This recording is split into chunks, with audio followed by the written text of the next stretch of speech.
ओहो, ये जो हरकत है ना, इससे लग रहा है जैसे हम टांगों से कह रहे हो। बस अब मॉडल बनने का टाइम आ गया है बेबी।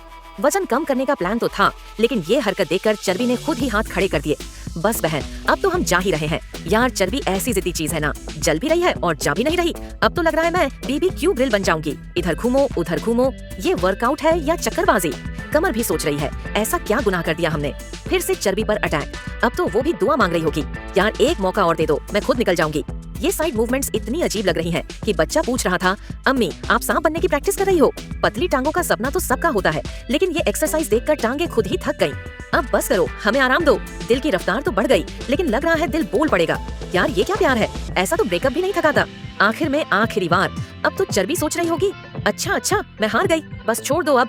एक यार, अगर तुमने ये सारी वीडियो देख ली ना, तो समझ लो तुम्हारे अंदर सहन शक्ति है, और अगर साथ कर भी लिया तो तुम हीरो हो भाई। वीडियो अच्छी लगी, हंसी आई तो लाइक मारो, सब्सक्राइब करो और कमेंट्स में बताओ कि तुम्हारी कौन सी चर्बी सबसे ज्यादा रोई।